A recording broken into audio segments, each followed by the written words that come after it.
Iya. Jadi tidak ada seorang pun kata Yesus yang pernah melihat Allah. Suaranya pun tidak pernah kalian dengar gitu loh. Bahkan ini ya berlawanan lah sama 1 Timotius 1 ayat 17. Tuhan itu sebenarnya yang kekal itu yang nampak apa yang tidak nampak, coba. Coba dijelaskan itu saja Mas Agustian, tidak usah panjang-panjang. Jadi Tuhan itu yang benar itu yang nampak apa yang tidak nampak gitu. Tuhan itu. Coba dijawab itu saja dulu. Begini. Perhatikan apa yang diajarkan Yesus. Tidak ada seorang pun yang dapat melihat Bapa kecuali Anak. Tapi Tuhan itu kan ingin bertemu dengan manusia. Tuhan itu kan ingin dilihat oleh manusia. Bagaimana caranya? Dia bisa dilihat oleh manusia dengan pakai sarana. Dulu waktu zaman Musa, sarana api, dengar suaranya, tapi mukanya nggak kelihatan memang. Kadang-kadang pakai angin, pokoknya segala macam cara. Kadang-kadang waktu zaman Yesus, burung merpati atau api, ya. Tapi supaya manusia bisa melihat Tuhan, Tuhan itu mengenakan sifat kemanusiaan, yaitu Yesus sendiri. Makanya Yesus berkata, yang melihat saya, melihat Bapa. Yang mengenal saya, sudah mengenal Bapa. Nah itulah sebabnya Yesus berkata, tidak ada orang yang bisa melihat Bapa langsung. Tapi yang melihat saya, melihat Bapa. Artinya, Bapa itu adalah Yesus sendiri. Cuma dia mengenakan sifat kemanusiaan. Dan memang ini adalah hal keajaiban yang tidak gampang dipahami oleh otak dan logika manusia. Dan memang tidak bisa dipahami. Bagaimana bisa? Allah Bapa masih ada di surga. Tapi dia kelihatan melalui Yesus. Nah, ini tidak dapat dipahami oleh otak dan logika manusia. Karena ajaib. Namanya keajaiban tidak bisa dipahami oleh otak dan logika manusia. Bertentangan dengan hukum alam, bertentangan dengan kepemahaman manusia. Begitu saudara ya. Jadi Tuhan kami itu, Tuhannya Alkitab itu tidak dimengerti dan tidak dipahami oleh otak dan logika manusia, fisiknya. Dan karyanya juga tidak dapat dipahami karena bertentangan dengan hukum alam. Begitu saudara. Nah, jika Opalamsen itu memberikan pernyataan seperti begini Pak Opalamsen, ya, itu nanti Pak Opalamsen itu akan ditampar itu oleh bilangan 12 ayat 5. Karena Tuhan itu tidak membutuhkan prasarana apapun gitu. Di sana itu jelas tertulis bilangan 12 ayat 5. Lalu turunlah Tuhan dalam tiang awan dan berdiri di pintu kemah. Ya. Lalu dia memanggil Harun dan Miriam, maka tampillah mereka keduanya gitu. Nah, itu kan tidak pakai sarana lagi. Bahkan lebih hebat loh. Seharusnya Tuhan kalau memang mau membuktikan ketuhanannya, ya langsung turun saja dari tiang awan, ya. Hei, aku ini Tuhan. Ayo sembah aku. Pasti semua orang itu akan menyembahnya gitu loh. Nggak perlu dia belusukan dulu jadi manusia, pakai segala prasarana menurut Pak Lam. Ketika Tuhan berkeinginan untuk tampil, ya dia itu akan turun saja itu seperti dalam bilangan 12 ayat 5. Lalu turunlah Tuhan dalam tiang awan dan berdiri di pintu kemah. Lalu memanggil Harun dan Miriam. Gitu kan? Bisa saja dia itu turun seperti halnya ketika dia menemui Abraham gitu. Itu, yang 3 orang itu. Katanya itu kan satu itu Tuhan. Ya sudah saja seperti itu, ya kan? Ketika Tuhan beringinan seperti itu, ya sudah seperti itu gitu. Itu tidak pakai sarana apapun juga kan di sana. Pak Opalamsen. Kamu itu salah. Maksud dan tujuan Tuhan itu bukan untuk minta-minta disembah.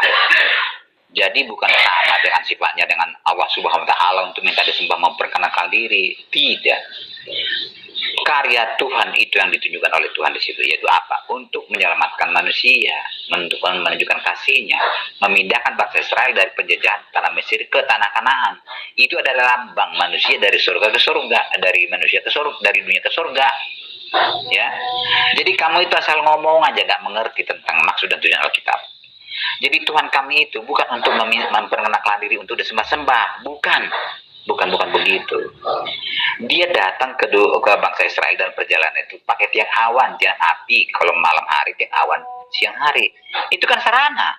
Dia tidak pernah kelihatan langsung pada manusia. Langsung mati manusia kalau kelihatan langsung dengan Tuhan itu tidak bisa. Itulah kemuliaan Tuhan. Tidak bisa langsung dengan manusia. Tatap muka tidak bisa. Dengan Musa pun tidak pernah. Sarananya apa dengan Musa? Api. Jadi tidak pernah ketemu langsung dengan Musa. Jadi kamu tidak paham. Jadi Tuhan bertemu dengan manusia dengan pakai sarana. Jadi Tuhan itu menemui manusia dengan sarana kemanusiaan, yaitu Yesus Kristus. Itu lihat, perhatikan. Alkitab mengatakan manusia tidak bisa bertemu langsung dengan manusia itu. Tidak bisa bertemu langsung dengan manusia Tuhan itu, tidak bisa. Manusia mati. Bumi pun bisa, gunung pun bisa meledak, pecah. Harus pakai sarana pengantara. Sama dengan saya kalau pegang kabel listrik yang ada strom tinggi, tegangan tinggi. Saya tidak bisa pegang langsung itu, pakai sarana itu pengantara, yaitu apa? Isolator. Pakai harus seperti karet lah misalnya, supaya jangan saya mati. Seperti itulah Tuhan dengan manusia ya. Kamu harus paham itu, jangan dicampur adukan yang bukan konteksnya.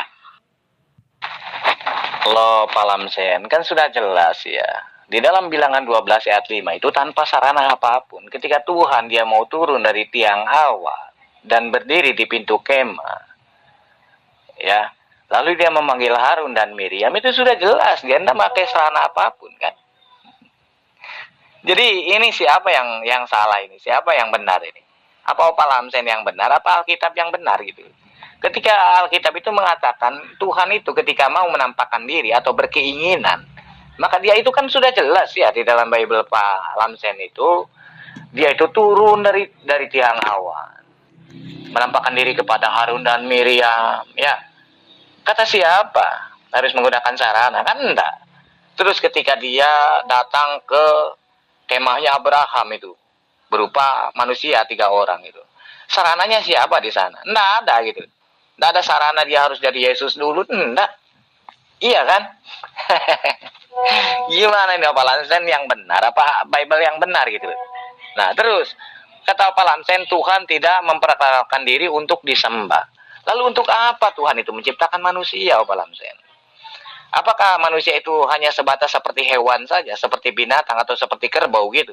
Setelah diciptakan, mereka hanya tugasnya itu ya pagi-pagi bangun, terus nyari rumput sendiri, ya dikerja gitu lah, iya kan? Yang kerja apa? Kalau itu kan dipekerjakan gitu loh. Nah, apakah seperti hewan gitu, kawin dan beranak pinak tanpa ada tugas apapun dari Tuhan gitu loh? Untuk apa Tuhan itu menciptakan manusia kalau dia tidak diperintahkan untuk menyembahnya, untuk menaati segala apa yang diperintahkannya gitu. Untuk apa ada manusia? Itu logikanya Pak Lamsen. Untuk apa manusia diciptakan? Jika memang manusia itu tidak membawa tugas. Karena kan suatu saat itu, kelak itu. Apa di dalam Roma 3 ayat 5 sampai dengan ayat 6 itu. Ketika hukum Allah itu ditegakkan, dia itu akan membalas perbuatan manusia itu sesuai dengan perbuatannya Pak Lamsen. Nah, jadi ketika kita melihat ayat-ayat tersebut itu jelas itu merujuk kepada perbuatan kita gitu.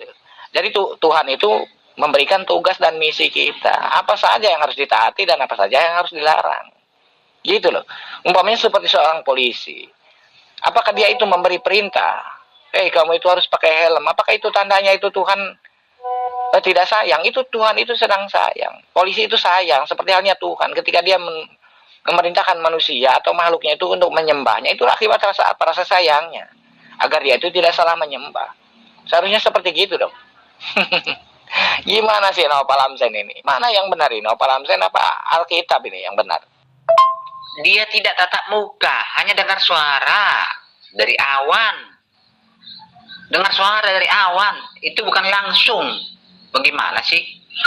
Kamu ngerti nggak? Tidak pernah Tuhan itu langsung. Wujudnya sendiri tidak pernah. Dia melalui tiang awan, tiang api. Dipanggilnya si Harun, dipanggilnya Musa. Tetap dengan Musa pun seperti itu. Suaranya dengar, tapi dari api itu. Tidak langsung. Ngerti nggak tidak langsung? Pak Lamsen, Pak Lamsen ini kenapa ini? Itu kan sudah jelas di dalam Bilangan 12 ayat 5. Baca dah, baca di sana sama Pak Lamsen. Lalu turunlah Tuhan dalam tiang awan dan berdiri di pintu kemah, gitu loh. Berdiri di pintu kemah itu di mana itu? Kemahnya di mana gitu? Di langit. Lalu memanggil Harun dan Miriam. Mereka tampilah mereka keduanya, berarti mereka itu ada di situ posisinya di kemah itu gitu loh. Tuhan turun itu loh. Tuhan dalam tiang awan dan berdiri di pintu kemah, itu berdiri di pintu kemah Pak Lamsen. Berarti itu kan dia yang menyatakan diri. Terus yang menyatakan diri kepada Abraham itu waktu di tenda juga itu siapa itu? Yang turun itu lalu waktu itu Abraham itu menyembahnya itu. Itu kan juga Tuhan kan? Dia tanpa sarana apapun, tanpa harus membentuk menjadi Yesus dulu kan? Iya. Kata siapa Pak Lamsen ini? Katanya hanya suaranya saja. Di mana? Ini kan sudah jelas di dalam Bible Pak Lamsen gitu. Saya itu tidak ngarang-ngarang. Di dalam Bilangan 12 ayat 5, turunlah Tuhan dalam tiang awan dan berdiri. Dan berdiri, yang namanya berdiri itu zahir ya. Jadi ada itu rupa dan bentuk. Itu sudah jelas dikatakan berdiri. Gitu kan, di pintu kemah. Masa suara berdiri? Kan tidak mungkin Pak Lamsen. Coba gimana ini menjelaskannya Pak Lamsen ini? Jadi apa itu tiang awan? Tiang awan itu apa? Bukan sarananya. Berdiri tiang awan itu di depan pintu kemah. Tiang awan bisa masuk ke dalam kemah itu. Kemah itu apa? Terbagi dua kamar biliknya. Bilik mah suci, bilik suci. Bisa masuk ke bilik suci, mah suci. Dia bisa di situ. Tapi berupa tiang awan. Masa kamu nggak tahu tiang awan itu apa? Jadi bukan langsung tubuhnya Tuhannya orang Kristen, tidak. Tiang awan itu apa itu? Itu kan sarananya. Tidak langsung kelihatan. Suara kedengaran dari tiang awan itu. Nggak kelihatan Tuhannya. Awan itu yang kelihatan. Paham nggak? Lagi juga Alkitab itu kan kamu nggak akui kebenarannya. Kenapa kamu harus menggunakan Alkitab kami itu? Kamu sekarang gini, apakah Alkitab benar? Kamu rasa atau tidak? Maksudmu ini untuk menyalahkan Alkitab atau membuktikan bahwa Alkitab itu benar atau salah? Maksud dan tujuanmu apa kira-kira? Biar saya tahu ini dalam dialog ini. Di dalam pikiranmu, di dalam otakmu sekarang, Alkitab kami itu benar atau salah? Ya kalau dilihat dalam Bilangan 12 ayat 5 yang dirujukan di sana itu, Tuhan itu bukan bentuk tiang awan, bukan Pak Lamsen. Karena di sana itu sangat jelas, turunlah Tuhan dalam tiang awan. Gitu loh. Bukan lalu turunlah Tuhan membentuk menjadi tiang awan, kan tidak. Dan lalu dikatakan di sana setelah ada tiang awan itu, nah dia itu berdiri di pintu kemah gitu loh. Yang namanya berdiri itu siapa gitu loh. Tiang awannya sudah ada dan Tuhan di sini, lalu turunlah Tuhan dalam tiang awan dan berdiri di pintu kemah. Itu kan Tuhan yang berdiri, bukan tiang. Pak Lamsen gimana sih Pak Lamsen?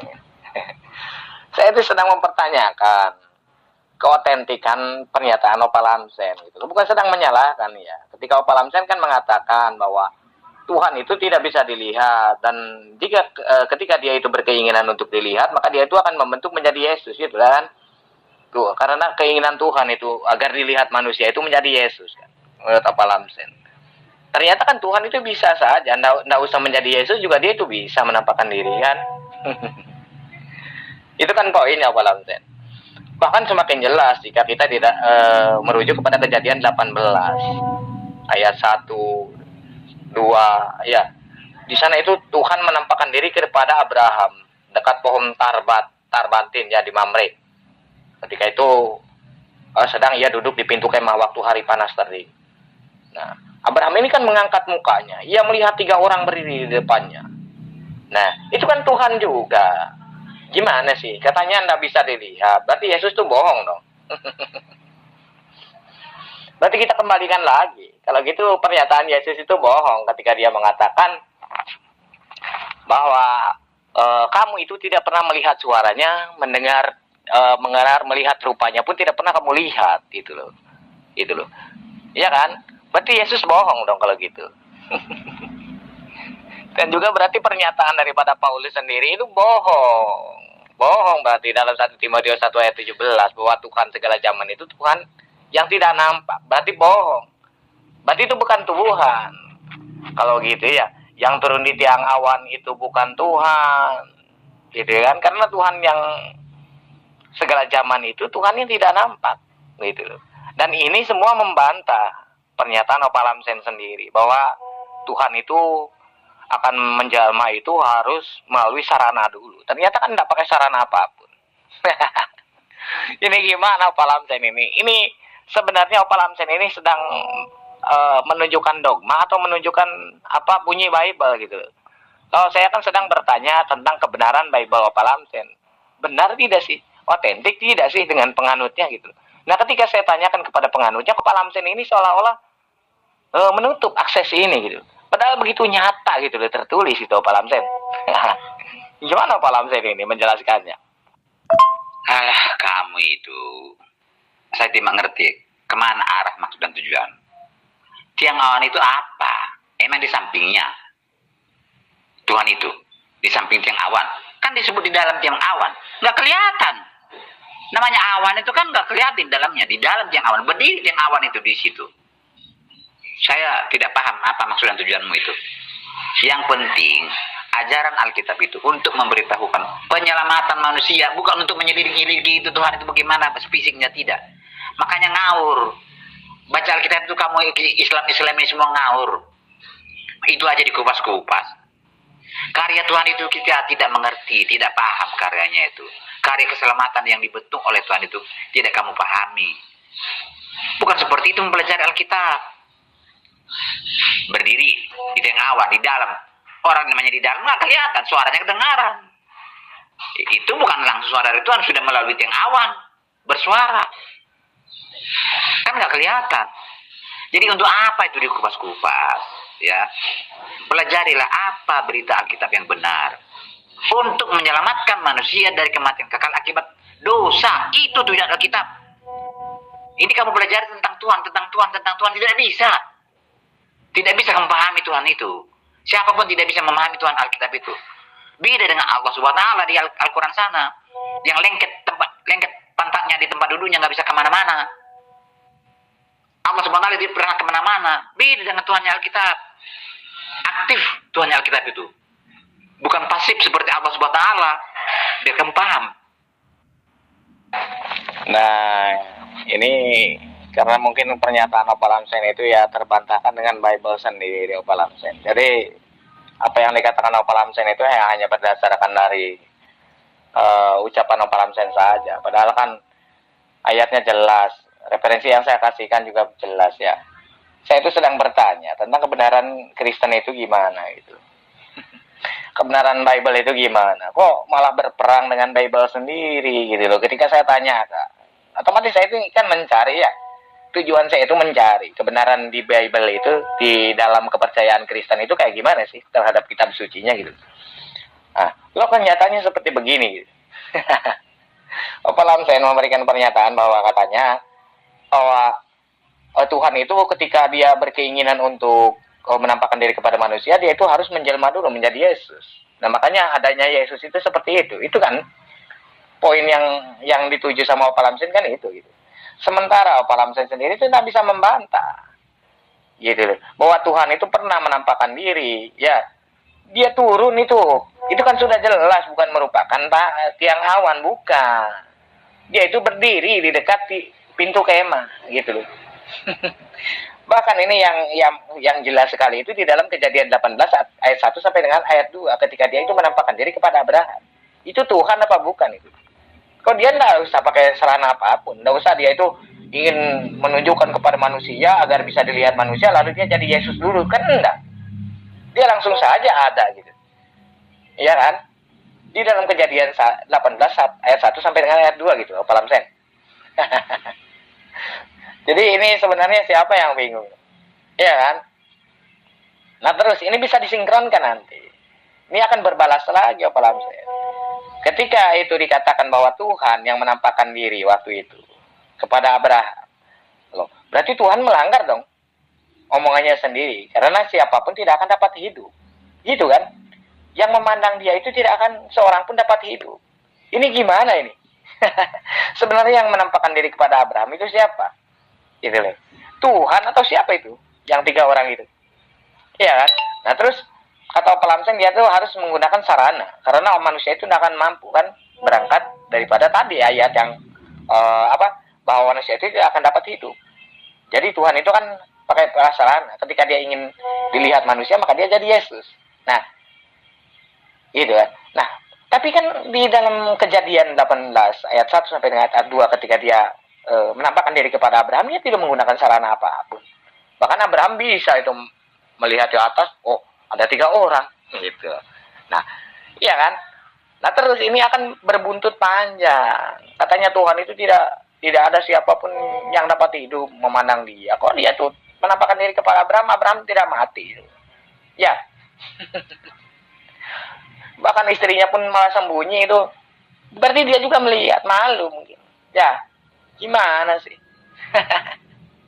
Opalamsen. Saya ini sedang bertanya kepada Opalamsen itu tentang kebenaran kitab suci. Kalau ajaran itu jelas, ajaran yang mana sebenarnya?